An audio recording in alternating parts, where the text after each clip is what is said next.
as we move along. So one of the things you ask is, when I was reading about South Africa's coming out of their own recession, and they came out with a growth of about 2.43%, if I'm not mistaken. In the report I read, they could trace very definite government policies that were responsible for stimulating the growth.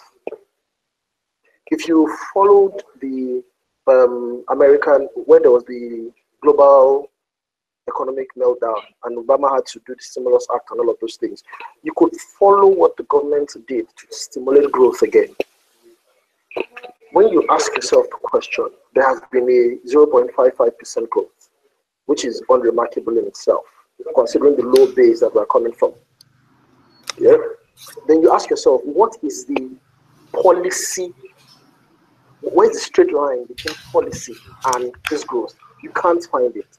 So you realize very quickly that it's an eventuality that is not under the control, or that is not instigated by any government action.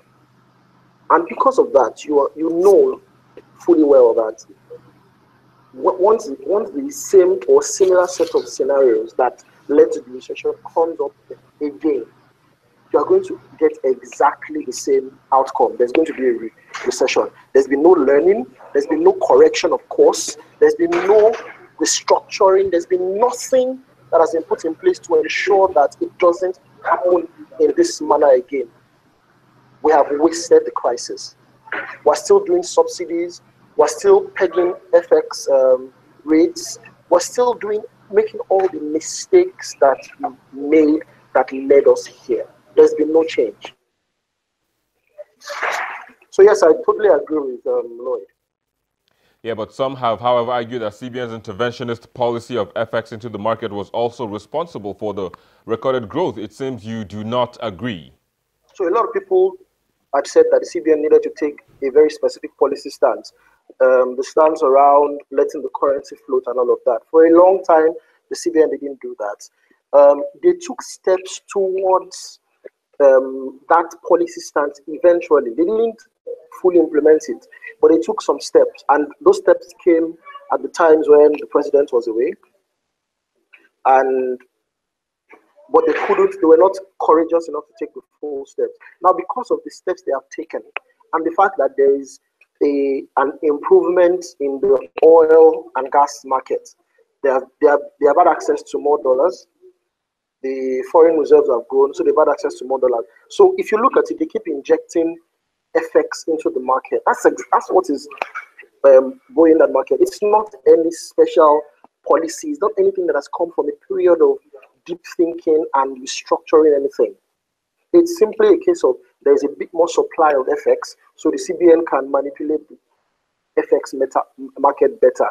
The moment you take away, for any reason, the scenario where FX is available, CBN falls back to exactly the same positions they were. So it's not a policy decision that the CBN has taken. It's an eventuality that has enabled them to continue that have been made in the past.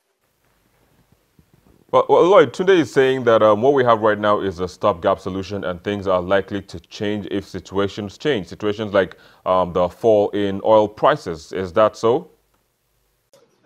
Whether we like it or not, the era of oil is going and is gone. One, countries around the world are already announcing that they are going to put a stop to the purchase of petroleum-powered vehicles. Now, the clear thing there is this. Number one, if that happens, whether we like it or not, all you need to do is to put a brake on demand for oil. I'm not saying that reduce demand for oil.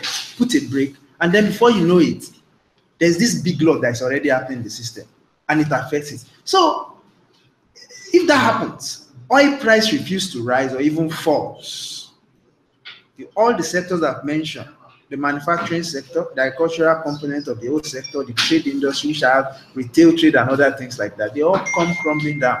And that's whether we like to resonate across. But beyond even all these numbers, and then it affects the government, it affects me, it affects you, then the economy goes back to recession.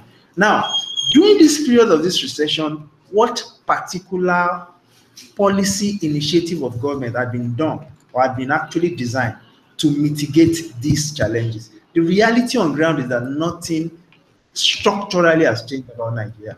What we just have now is just numbers showing that the economy is in a positive trajectory. Now, the biggest challenge to this is this. If the economy is going on a profitable trajectory, of course, you could actually fan up a little bit of sentiment and everybody's happy. But what happens if the oil economy goes back and the perception reverses? Or what even happens if the oil economy even stabilizes but perception gets back to the reality on ground? That means we will be back to where we started from. And it's even far worse. Economists will tell you that the worst form of recession is always the double dip recession.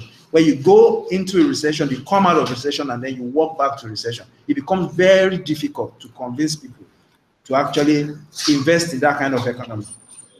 And now that it has been established that we are officially out of recession, when will the ordinary man on the street begin to feel the positive impact of this? Yeah, the first thing is that a lot of people actually lost their jobs.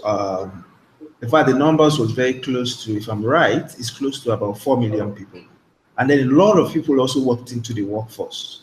The workforce of Nigeria during this last 2 years have actually gone from about 78 million to about 100 and something million, if I'm right. So a lot of people actually came into the workforce, and most are actually struggling. Then, so for the individual on the street, I think the first thing is this. Price seems to be moderating, but not necessarily because it's moderating.